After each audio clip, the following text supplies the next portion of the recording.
नदियों में बढ़ रहे पॉल्यूशन और मछलियों के घट रहे घनत्व को देखते हुए वाराणसी के 80 घाट पर गंगा नदी में 75,000 मछलियों को छोड़ा गया है। भारत सरकार की संस्था राष्ट्रीय मत्स्य बोर्ड हैदराबाद द्वारा प्रदेश सरकार के साथ मिलकर प्रदूषण को कम करने और जलीय पर्यावरण को संतुलित बनाए रखने के उद्देश्य से कई प्रमुख नदियों में मत्स्य संपदा में वृद्धि के लिए रिवर रेंचिंग का आयोजन किया जा रहा है। इसके तहत वाराणसी के 80 घाट पर 75,000 मछलियों के बच्चों को गंगा में छोड़ा गया है।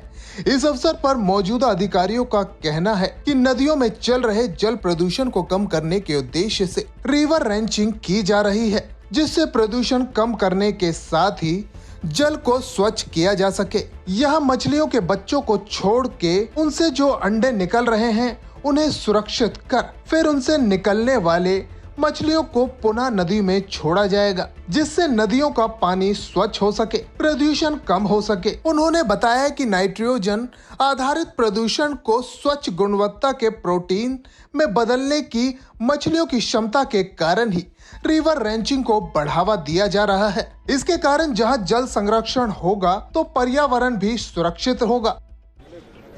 आज जो ये कार्यक्रम है, ये रिवर रेंचिंग का प्रोग्राम हम लोगों ने किया।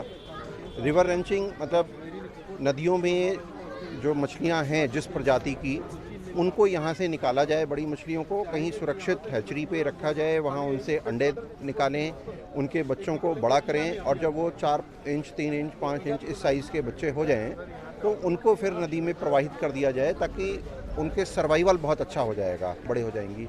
ये पूरी प्रक्रिया रिवर रेंचिंग कहलाती है। तो आज हम लोगों ने रिवर रेंचिंग की। इसका जो मकसद था वो ये है, ये महसूस किया गया कि पूरे देश भर की नदियों में पोल्यूशन एकदम बढ़ता चला जा रहा है और जो मछलियों की जो संख्या है, जो उनका घनत्व है, वो घटता चला जा रहा है। लगातार 2 चीज़ें हो रही हैं कि एक तो प्रदूषित जल ज़्यादा आ रहा है और मछलियाँ कम हो रही हैं। उनकी वजह से जो पर्यावरण का संतुलन है वो गड़बड़ा गया है। इस संबंध में हम लोग पहले भी ये कार्यक्रम करे हैं और यहाँ पे जैसे हमारे डीएफओ साहब हैं, इनके सानिध्य में, इनके देखरेख में डॉल्फिन का एक पहले से कार्यक्रम चल रहा था। यहाँ पे कछुआ सेंचुरी का एक कार्यक्रम पहले से चल रहा था।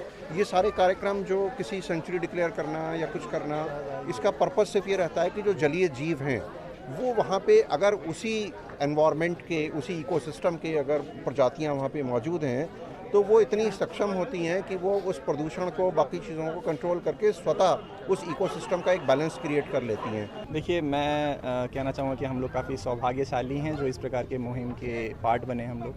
और ये मत्स्य विभाग का एक बहुत अच्छा प्रोग्राम था जिसमें कि एनडीआरएफ को भी बुलाया गया था। और एनडीआरएफ एक डिजास्टर से रिलेटेड ऑर्गेनाइजेशन है कि जो किसी प्रकार की आपदा में बुलाई जाती है। तो वैसे हमारा तो पानी से काफ़ी अच्छा नाता है, गहरा नाता है। किसी प्रकार डिजास्टर में हम जाते हैं और हमारा जो मेन मोटो है वो जीवन बचाना है। और इसी क्रम में ये एक बहुत अच्छा पहलू रहा कि किस प्रकार से जो जलीय जीव हैं उनके जीवन को कैसे हम बढ़ावा दे रहे हैं, ये हमने आज किया है। टाइम 8 उत्तर प्रदेश के लिए वाराणसी से ब्यूरो रिपोर्ट।